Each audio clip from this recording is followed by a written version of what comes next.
പല്ലുവേദന വരുമ്പോഴാണോ ഡോക്ടറെ കാണേണ്ടത്? പല്ലിലെ കേട് എങ്ങനെ അറിയാം, തടയാം? I am doctor Veena, Venus Dental care.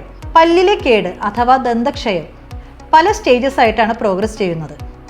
നമ്മൾ വൃത്തിയായി ബ്രഷ് ചെയ്തതിന് ശേഷവും കറുപ്പ്, മഞ്ഞ, തവിട്ട് നിറത്തിൽ നിറവ്യത്യാസം നമ്മുടെ പല്ലിൽ ശ്രദ്ധയിൽപ്പെടുകയാണെങ്കിൽ അത് പല്ല് കേടുവരുന്നതിൻ്റെ തുടക്കം തന്നെയാണ്. ഉടനെ തന്നെ ഡോക്ടറെ പോയി കാണുകയാണെങ്കിൽ അത് ഇനാമൽ ലെയറിൽ മാത്രമേ ബാധിച്ചിട്ടുള്ളൂ എങ്കിൽ നമുക്ക് ഒരു വിസിറ്റിൽ തന്നെ അടച്ചു പ്രശ്നം പരിഹരിക്കാവുന്നതാണ്. അപ്പോഴും നിങ്ങൾ ശ്രദ്ധിച്ചില്ലെങ്കിൽ അത് അടുത്ത കുറച്ചുകൂടി സോഫ്റ്റ് ലെയറായ ഡെന്റിനിലേക്ക് പ്രവേശിക്കും. ഡെന്റിനിലേക്ക് എത്തിക്കഴിഞ്ഞാൽ നമുക്ക് കുറച്ച് ബുദ്ധിമുട്ടുകളൊക്കെ തുടങ്ങും. അതായത് ആദ്യം തണുപ്പിനോട് പുളിപ്പ് തോന്നും, പിന്നീട് ചൂടുള്ള ആഹാരപദാർത്ഥങ്ങൾ കഴിക്കുമ്പോൾ വേദനയും പുളിപ്പ് തോന്നാം.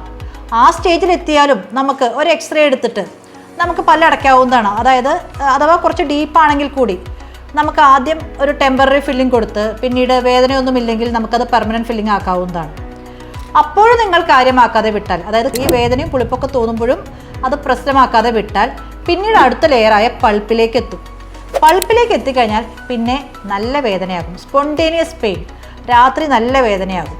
പിന്നീട് നമുക്ക് നോർമൽ ഫില്ലിംഗ് ചെയ്ത് ആ പല്ലിനെ സംരക്ഷിക്കാൻ സാധിക്കുകയില്ല. നമുക്ക് റൂട്ട് കനാൽ ട്രീറ്റ്മെൻറ്റ് ചെയ്ത് ഒരു ക്യാപ്പ് അഥവാ ക്രൗൺ ഇട്ട് നമുക്ക് പല്ലിനെ സ്ട്രോങ് ആക്കി സംരക്ഷിക്കാവുന്നതാണ്. അപ്പോൾ നിങ്ങളുടെ പല്ലിൽ എന്തെങ്കിലും കളർ ചേഞ്ചോ വേദനയോ പുളിപ്പോ സ്ഥിരമായിട്ടൊരു സ്ഥലത്ത് ഭക്ഷണം കൊടുക്കുന്നതോ തോന്നുകയാണെങ്കിൽ ഉടനെ പോയി ഡോക്ടറെ കണ്ട് അതിനുള്ള ട്രീറ്റ്മെൻറ്റ് എടുക്കുക. താങ്ക്